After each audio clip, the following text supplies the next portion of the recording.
Bismillahirrahmanirrahim. Assalamualaikum warahmatullahi wabarakatuh. Waalaikumsalam warahmatullahi wabarakatuh. Alhamdulillah alladzi bi ni'matihi tatimmus shalihat.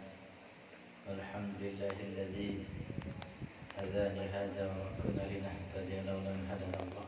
Asyhadu an la ilaha illallah wahdahu la syarika lah wa asyhadu anna Muhammadan 'abduhu wa rasuluhu alladzi la nabiyya ba'dah. Qala Allah Ta'ala ya ayyuhalladzina amanu ittaqullaha haqqa tuqatih wa la tamutunna illa wa antum muslimun.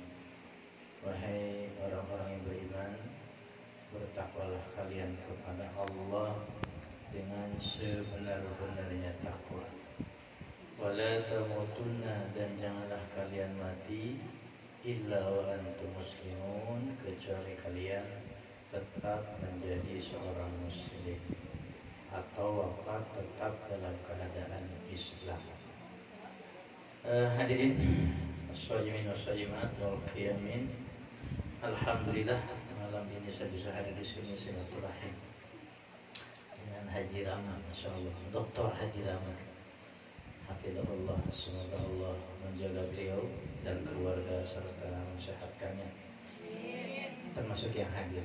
Semua yang hadir mudah-mudahan sehat walafiat, diberkahkan rezeki kita, disoleh dan solehahkan keluarga dan keturunan kita, dan tetap kita semangat melaksanakan sholat Ramadan dan juga dari qiyamul lailnya, yaitu sholat tarawih hingga akhir Ramadan ini.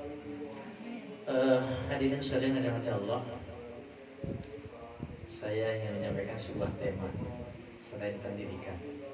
Pendidikan udah bosan ya.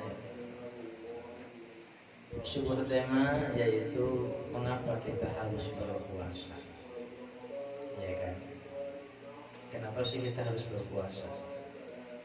Bapak Ibu, ada banyak jawaban. Yang pertama, kenapa kita berpuasa? Berpuasa merupakan bukti keimanan kita. Siapa yang mengaku beriman kepada Allah, buktikan dengan ibadah. Sekali lagi, siapa yang mengaku beriman kepada Allah, buktikan dengan ketaatan kepada Allah, yaitu dengan cara beribadah. Dan salah satu ibadah tahunan yang wajib kita lakukan adalah puasa Ramadan.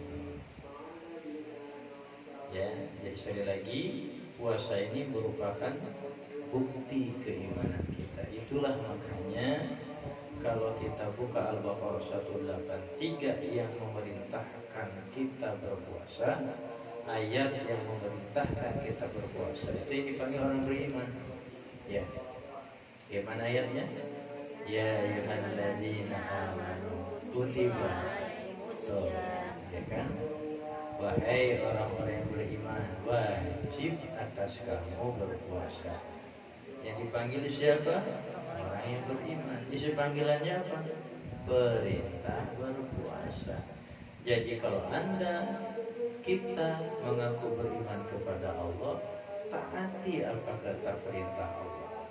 Ya, Allah memerintahkan kepada kita dalam ayat ini agar kita melaksanakan saum atau puasa Ramadan. Ulang. Jadi mengapa kita harus berpuasa? Jawabannya? Jangan bohong ya. Nanti ada pertanyaan-pertanyaan di akhir pelajaran. Biasa kalau Pak Guru gitu, Pak dosen juga gitu. Siapa yang jawab duluan, nah boleh pulang duluan. Kan gitu. Nah, siapa yang paling belakangan itu pulang.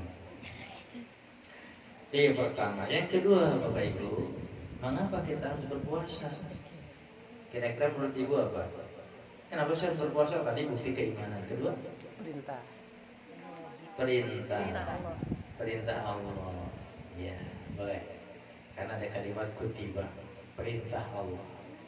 Ya, kita sebagai hamba Allah itu harus manut kepada Allah. Sami'na. Kenapa kita harus manut dan sami'na wa ta'na kepada Allah?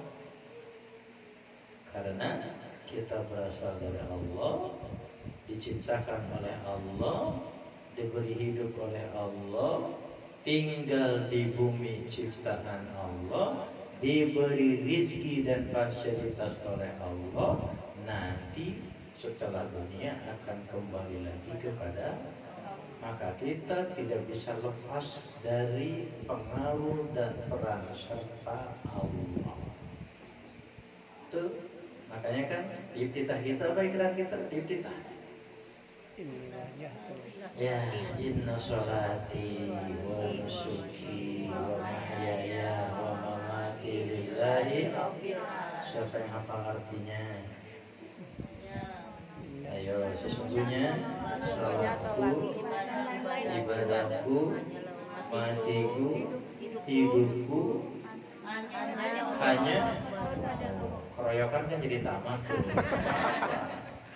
Keroyokan dalam kebaikan bagus, jadi tamat kan, betul tuh. Sesungguhnya ya salatku, ibadahku, hidupku, matiku hanya tuh ikrar kita. Maka kita ini tidak bisa lepas dari pengaruh Allah. Karena kita diadakan oleh Allah, tinggal di bumi Allah, diberikan fasilitas oleh Allah, diberikan nikmat dan kebahagiaan oleh Allah, dan nanti kita akan kembali kepada Allah. Maka kita harus melaksanakan perintah Allah. Kembali, yang kedua, mengapa kita berpuasa? Karena puasa perintah Allah. Boleh. Yang ketiga apa? Ayo, kan sudah sering ngaji nih, ustaznya juga hebat-hebat tuh saya lihat. Wah, pasti ilmunya banyak nih. Ayo yang ketiga apa? Mengapa kita berpuasa? Yang ketiga apa? Melatih diri apanya? Melatih diri apa? Menjadi orang-orang yang bertakwa. Melatih diri, membiasakan diri untuk mengendalikan hawa nafsu. Nah itu manfaatnya ya. Ya. Betul Bapak Ibu, nafsu ini bukan diperangi. Nafsu ini bukan dihilangkan. Nafsu itu tapi dikendalikan.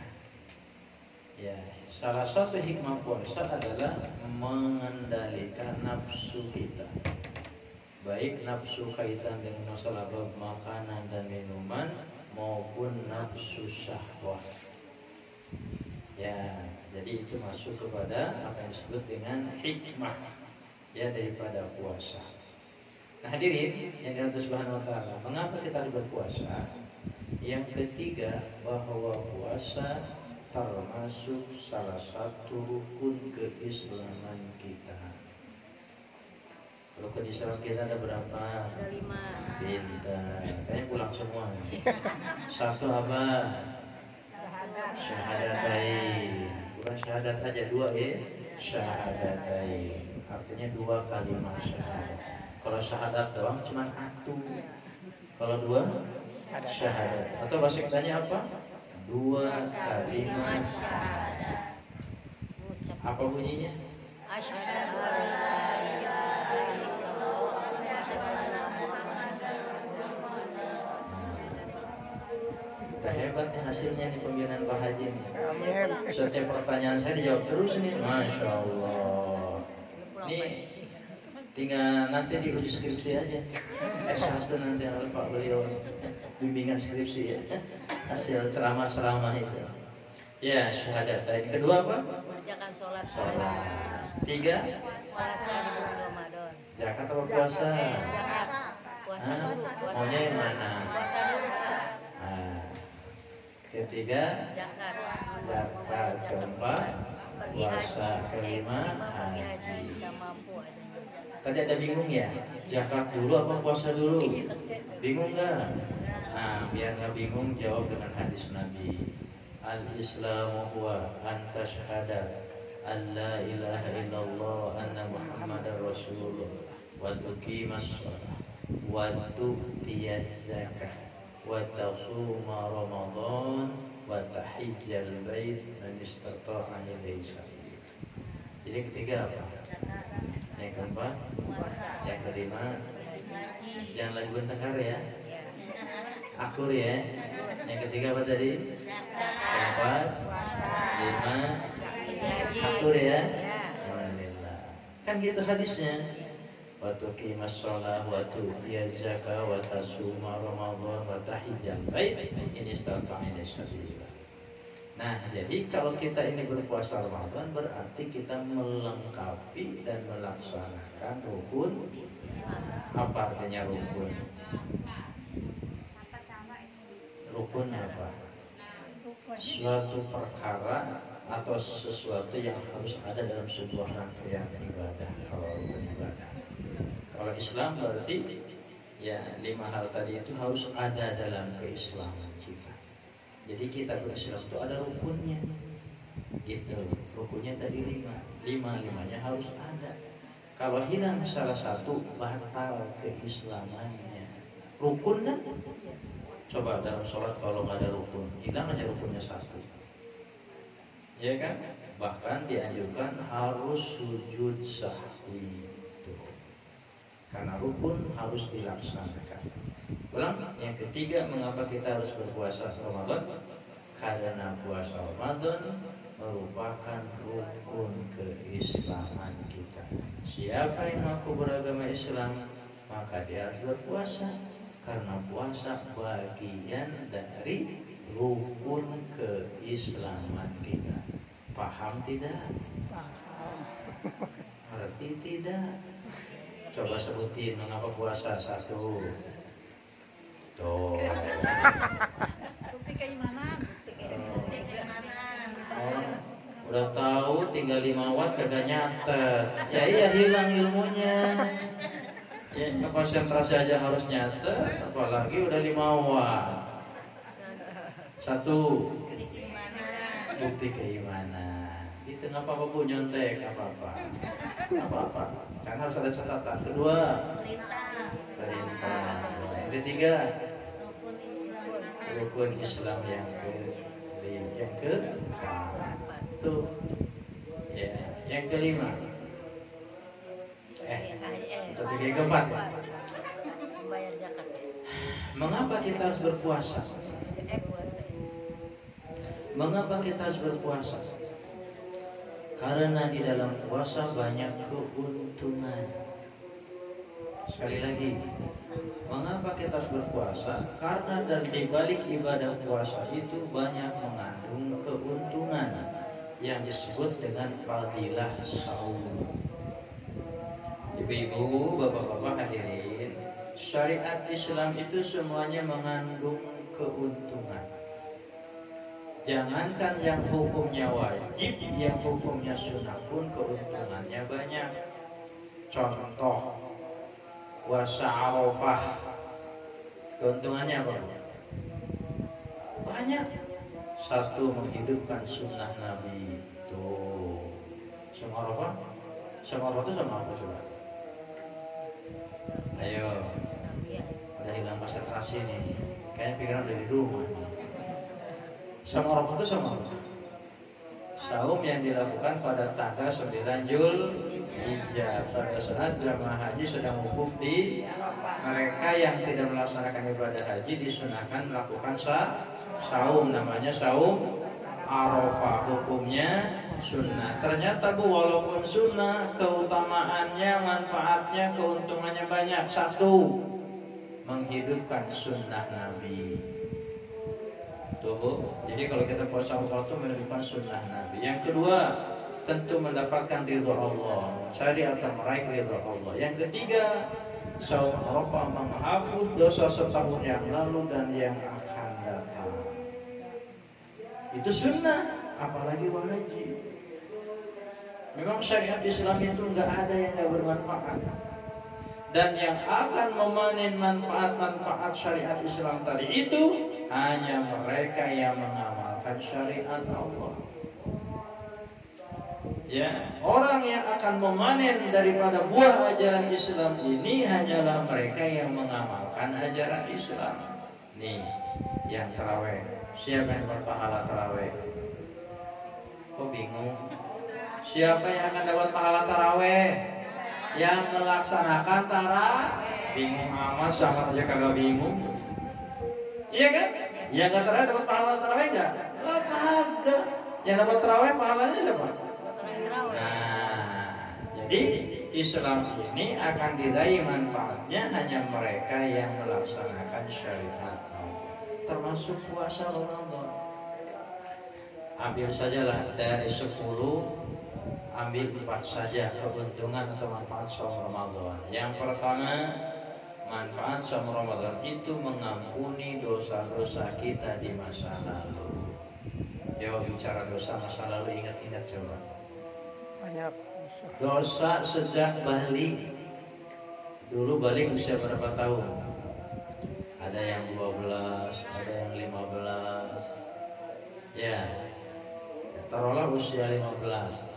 Usia 15 tahun sekarang udah berapa ibu kira-kira? Taruhlah 40 deh, dibikin muda. Senyum deh dibikin muda. 50 deh ya, ambil tengah-tengah ya. Dari 15 ke 50 berapa? 35. Sejak kita balik, segala dosa dan kesalahan dicatat sama malaikat siapa? Hati. Iya kan? Nah, catatan dosa gitu ada tuh pada beliau sampai hari ini. Sejak kita balik selama 35 tahun, ya kalau kita sekarang 50 tahun dicatat tuh. Nah, cara menghapusnya salah satunya dengan melaksanakan puasa Ramadan sebagaimana sabda Nabi. Hafal deh hadisnya coba.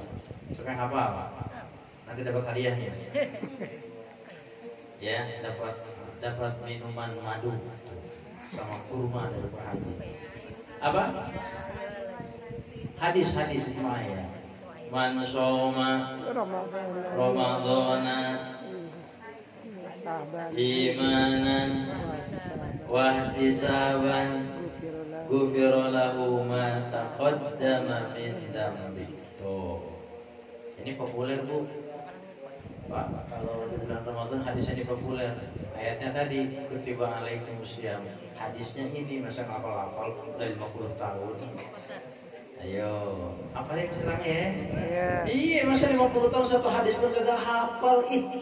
Malu Ya, ulang. Man shoma Ramadana imanan wahtisaban ghufira lahu ma taqaddama min dambi. Artinya barang siapa yang saum Ramadan imanan wahtisaban, saum Ramadannya atas dasar iman dan mengharap ridha Allah, ghufira lahu ma taqaddama min dambi, maka saum Ramadan yang seperti itu akan menghapus, mengampuni dosa-dosa di masa lalu. Siapa yang tidak ingin dosanya bersih? Pasti nggak ada. Kita sebagai hamba Allah yang beriman kepada Allah, beriman kepada hari akhirat, pasti dong kita tidak ingin mati kita nanti itu membawa dosa. Sebab kalau dosa terbawa mati, terbawa ke akhirat, repot urusannya. Usahakan dan harus selalu diusahakan dosa itu selesai bersih, clear ketika kita masih hidup. Jangan sampai terbawa mati, repot. Ya, maka Allah dan Rasulnya atau Allah melalui Rasulnya memberikan cara-cara bagaimana agar dosa dan kesalahan itu bersih sebelum kita meninggal. Salah satunya apa tadi? Ibadah puasa. Maka puasa demi puasa yang kita lakukan baik wajib maupun sunnah, bila saumnya imanan wahtisaban tadi, ya atas dasar iman kepada Allah dan hanya mengharap ridha Allah, maka saum seperti itu kan mengikis habis dosa dan kesalahan kita, terutama dosa sama Allah. Tapi kalau dosa sama manusia nggak bisa seperti itu cara menyelesaikannya. Dosa dalam muamalah, karena sasarannya dosa itu dua, Bu. Satu dosa kepada Allah, dua dosa kepada sesama manusia, sesama makhluk, kepada alam. Ulang, satu dosa kepada apa contohnya? musyrik.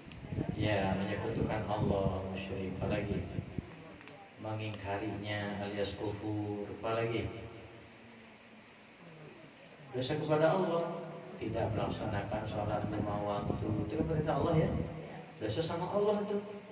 Masa kita sholat dosa kepada sesama, kan gak nyambung ya. Karena perintah dari yang tidak puasa dosa kepada siapa?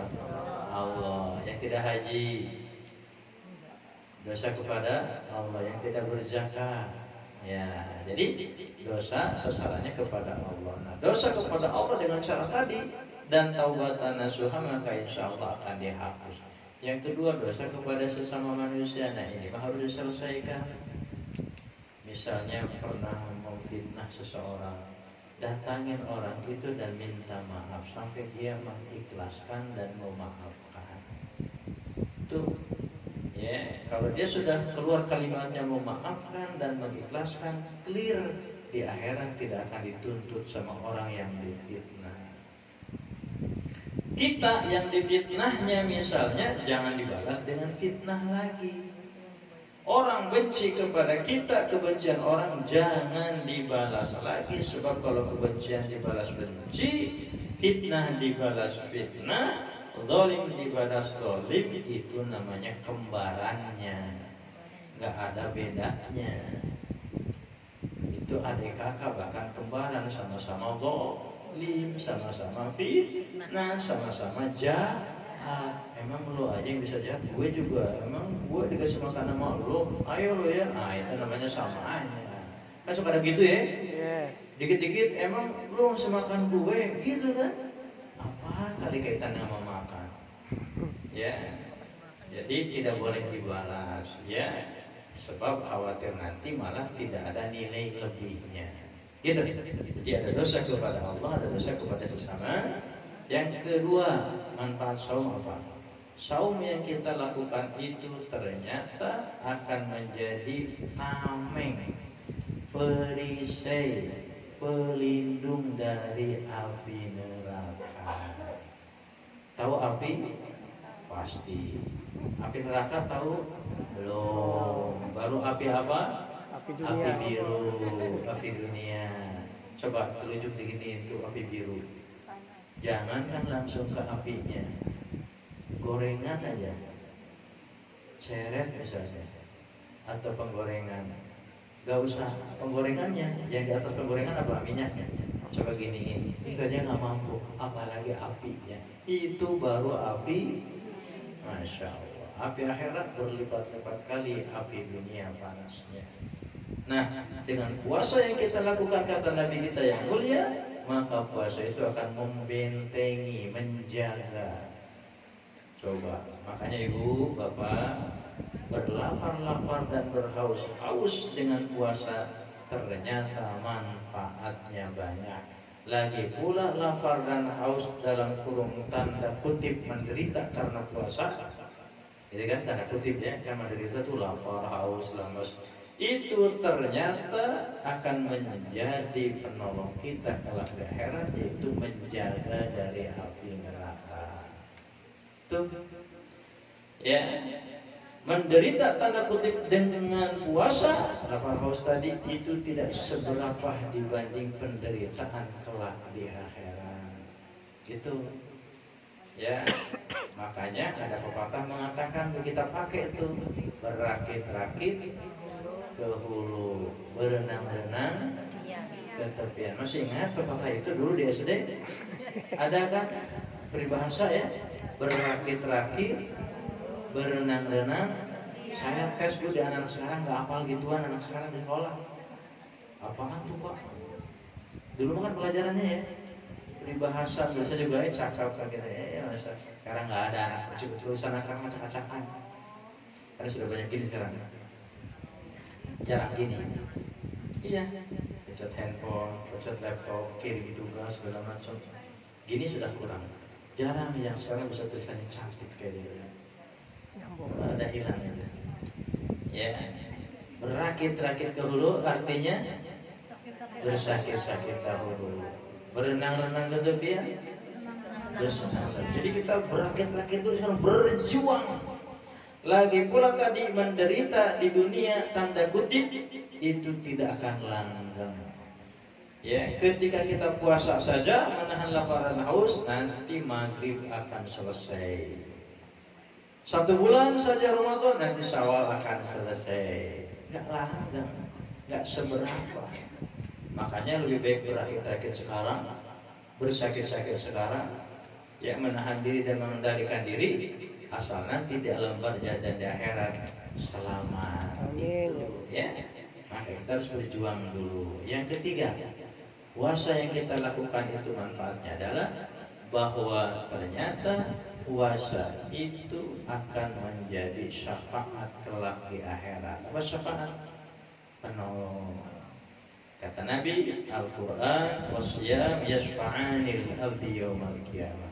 Quran yang kita baca, Bu, saum yang kita laksanakan tuh, Bu, Pak, yashfa'ani, kedua-duanya akan memberikan syafaat kepada si hamba pelaksana atau pelaku ibadah tadi, pembaca Al-Quran dan saum.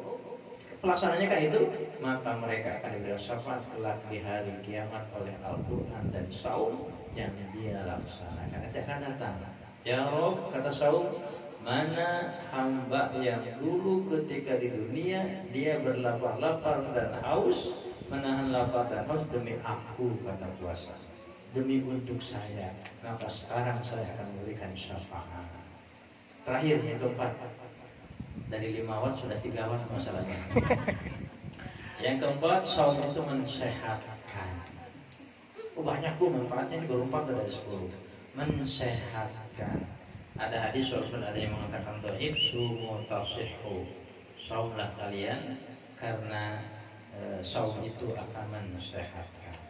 Tak sedikit cerita orang yang dengan puasa badannya jadi segar, jadi enteng, jadi ringan, yang asalnya mengembang ke samping jadi tidak mengembang, mengurangi dikit, yang asalnya bobotnya lebih menjadi berkurang. Saya nggak tega nyebut selain itu, takut ada yang kesinggung.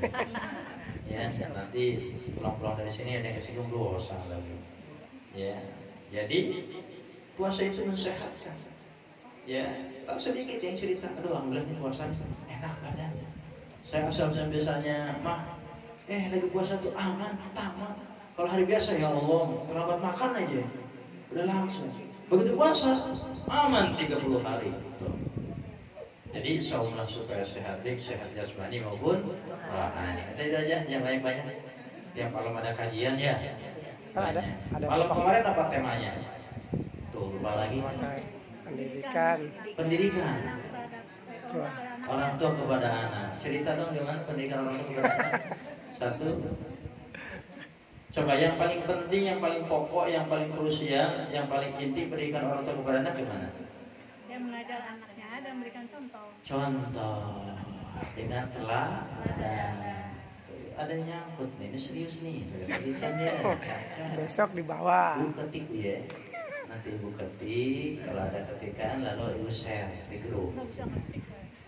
Di WA, masya. Dipoto. Iya. Intisari ceramah tadi malam, ibu simpulkan share di grup. Pahala lah. Pahala. Nih yang hari ini nih, ya, simpulkan share di grup. Intisari ceramah malam ini, boleh tuh. Ya, dan itu nanti bisa di-share ke yang lain. Ya. Nanti diedit oleh Pak Haji sebelum di-share. Baik, ada pertanyaan silakan. Cukup. Pertanyaannya, Ustadz kapan hamdalahnya? Ya. Itu ya. Baik, saya jawab hamdalahnya sekarang. Demikian, terima kasih atas perhatiannya. Semoga apa yang saya sampaikan tadi, walaupun dengan cara dan segala kekurangan saya, mohon maaf, tapi mudah-mudahan bisa menangkap intisari yang sebenar-benarnya. Demikian. Assalamualaikum warahmatullahi wabarakatuh.